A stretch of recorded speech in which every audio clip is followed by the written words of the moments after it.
sand. Sand as far as the eye can see. A single grain of sand.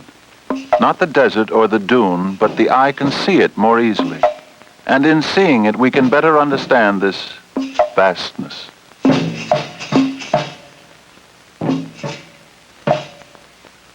With this in mind, we tell our story.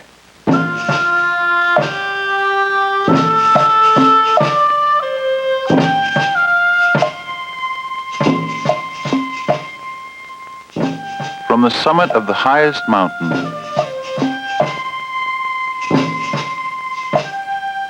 reign the gardener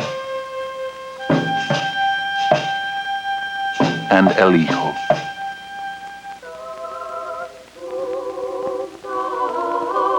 If one tries to look up there, one can see only garden.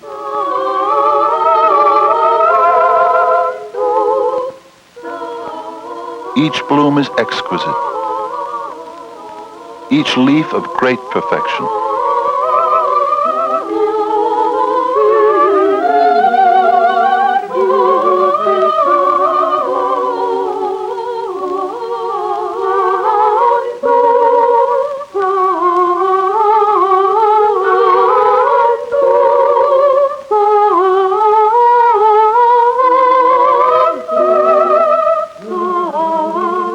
Who has measured the seas and the oceans in the hollows of these hands?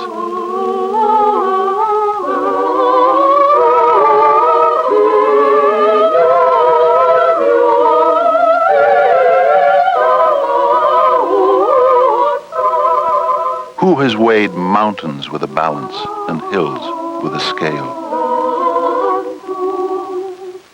To these newly created creatures, says the gardener, I give my valley. He shall be king and she shall be queen in the valley below.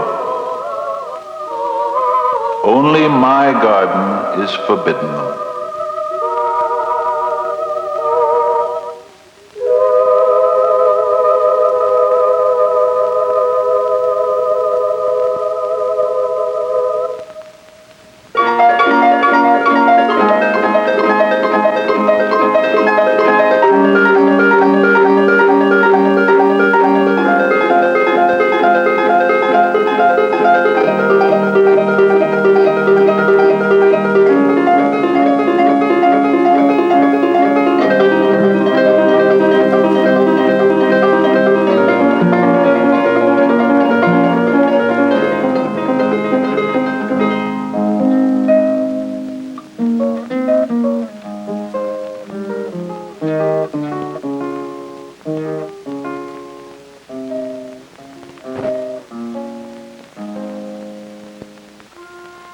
There reign the gardener and El Hijo, above the circle of the earth so high that its inhabitants are like insects.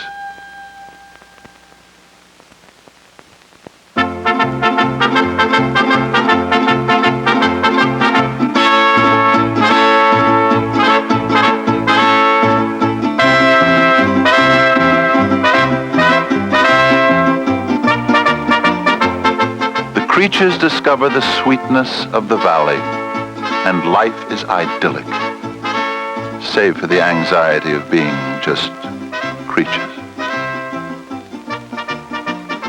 Arousing in them a strange and unaccountable defiance, an inner stirring first felt by Bruja, who tends this garden on the valley's farther side, opposite the summit.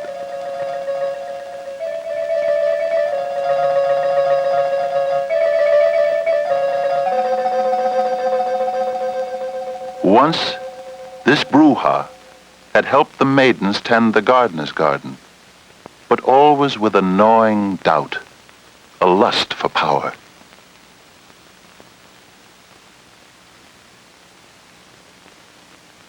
Until, rebelliously, Bruja urged the others to join and seize the garden.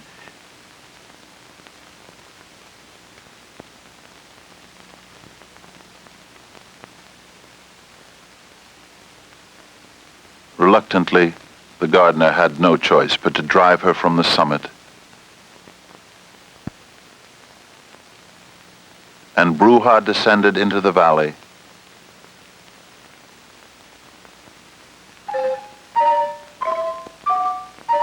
claiming a dying volcano as domain.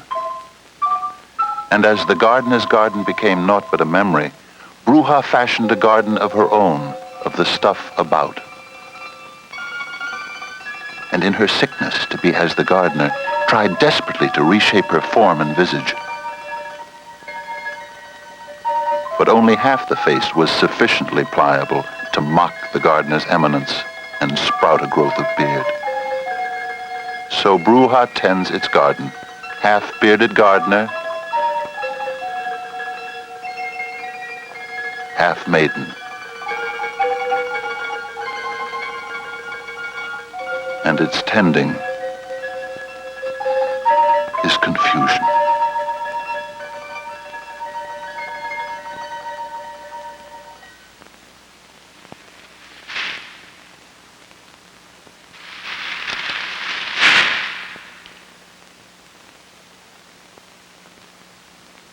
The mead is tastier in the garden above. Tempts Bruja. Fly to it. Feed of it. Felicity. Tell your mate.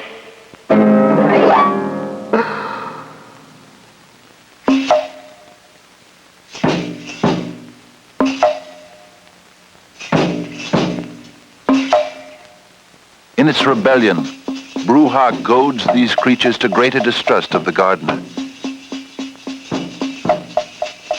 The nectar's tastier in the garden above. Tempts Bruja. Fly to it. Feed of it. Power, felicity. Forcefully. Forcefully. Felicity.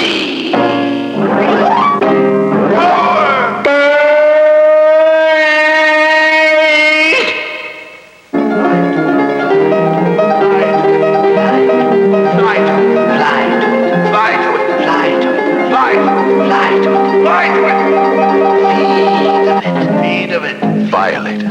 Feed of it. The gardener's garden. Feed of it. Feed of it. Feed of it. Feed of it.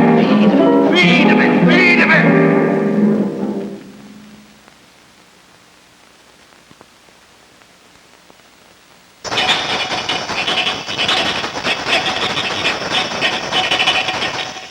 My creatures of the valley.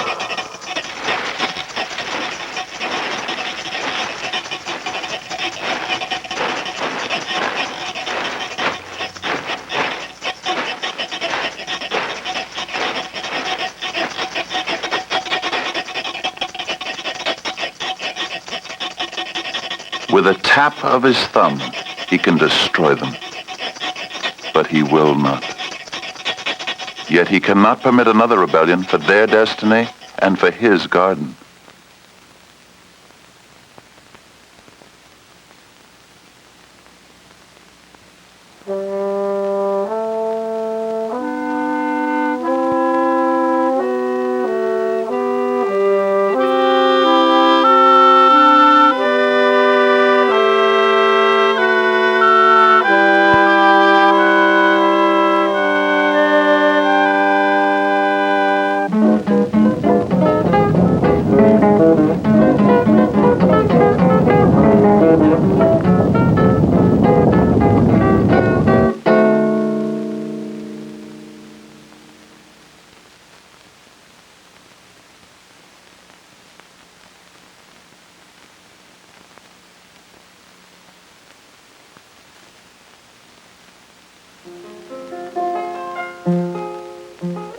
Painfully, the queen lays a bed of eggs, and while she broods over them, the wingless king's condemned to daily toil.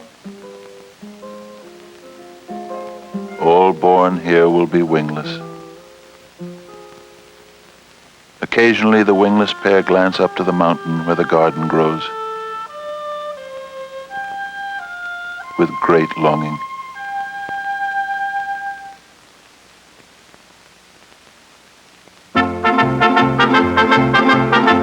The tiny nest has grown into many colonies, built by generations of worker children.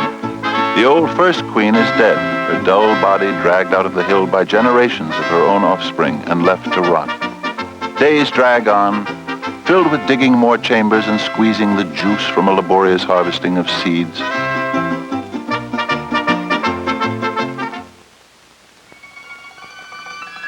Only the worship of a garden by the crater, tended by an awesome being they dare not offend, relieves the monotony of the daily rounds.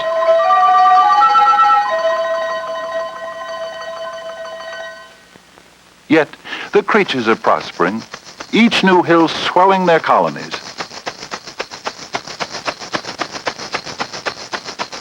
Some become builders. Why not shirk a while? Some farmers. Get yours! I'll get mine. Herds of plant lice are brought to and from pasture and milked for their honeydew. Watch out for number one. Workers carry leaves as compost for beds of especially cultivated mushrooms. Open your eyes and curse the others. The young are fed and cared for by conscientious nurses. Curse the others. Curse! Curse! Now, a greedy queen suspects that her workers are withholding the honeydew they collect for her colony. She exploits them as living storage jars. The honeydew is forced into them.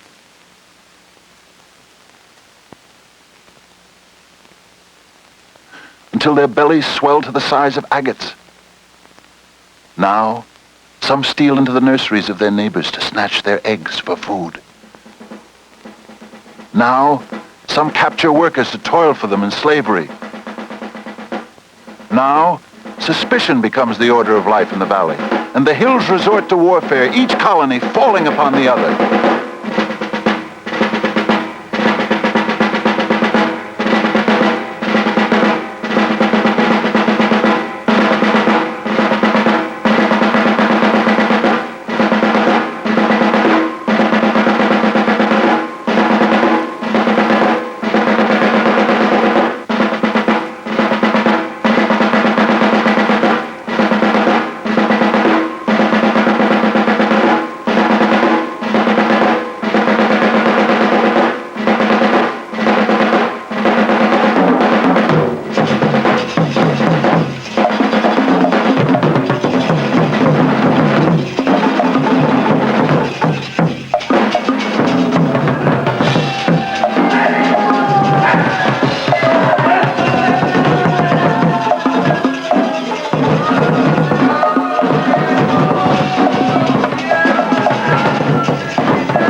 I have called you by your name.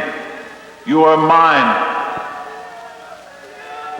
What must be done so they might trust him? Living among them? Becoming one of their existence? So that they might never again mistake the double-faced Bruja for themselves?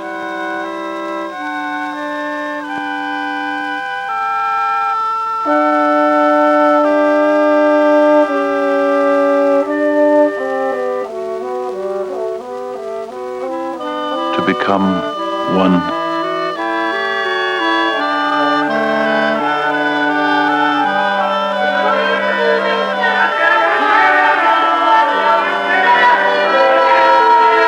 Of them.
A humble nurse stumbles upon an egg outside an entrance to her hill. She bears it safely to a chamber.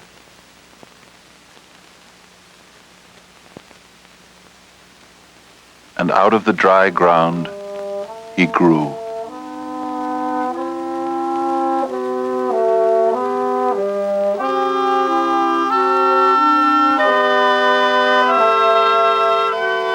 Eliho toils among his creatures as a slave of the rulers. He comforts the nurses who are frantic because eggs have been stolen by hungry marauders. He helps the torn and the terrorized.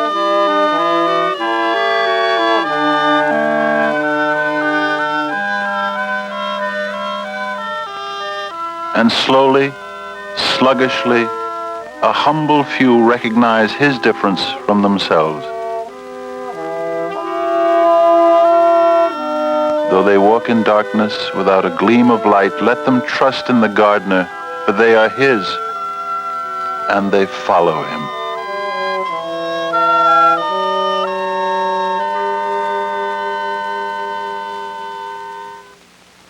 But the multitudes fail to see, for they are dazzled still by Bruja's garden. And worshiping this Bruja as gardener, the first and last. I will take care of you. But Eliho comes forth saying, I am the first and the last. Apart from me there is no gardener and no garden. And he boldly approaches the awesome Bruja, scandalizing the multitudes. The path to the garden is long. There is neither water to drink nor a morsel to eat.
Stands as witness.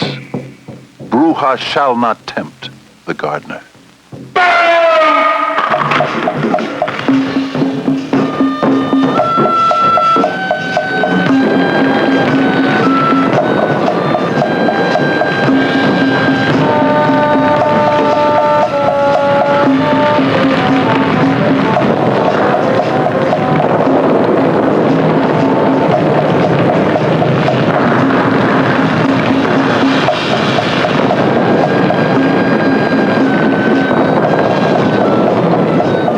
Stunned, the awesome garden blighted by one of kin and kind.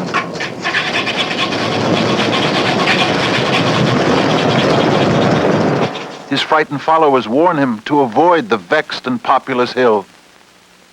Eliho goes, despite the danger, while in their fear the vagrant few who followed him play dead.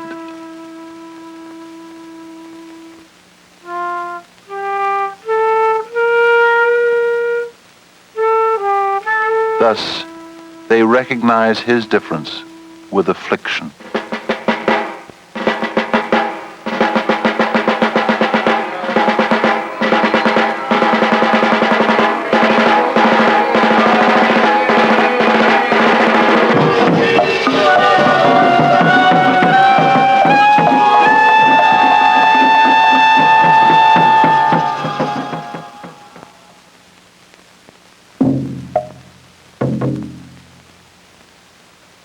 Those who followed and fled now return and drag the lifeless remains of El Hijo from the hill.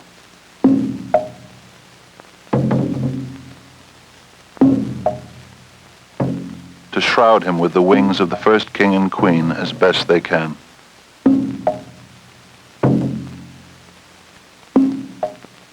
Then turn and re-enter the colony as they had so many times before, but this time with a difference.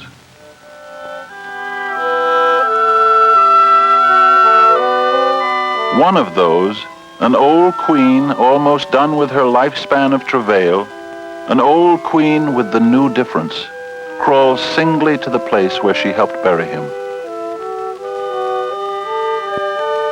She finds only the crumbled shroud of dead wings, without a trace of the different one.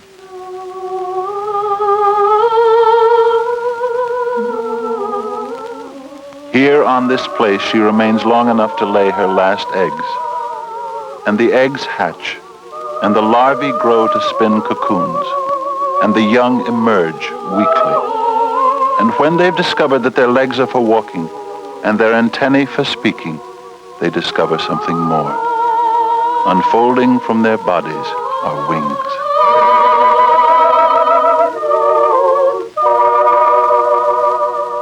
Among the multitudes of the valley, plant lice are still milked and mushrooms cultivated. Slaves are still kept by some and wars are frequent. Yet there's a difference.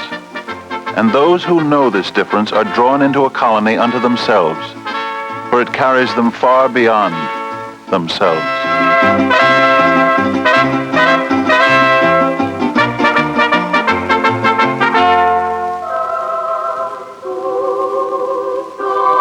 From the summit of the highest mountain reign the gardener and El Hijo. If one tries to look up there, one can see only garden. Each bloom is exquisite, each leaf of great perfection.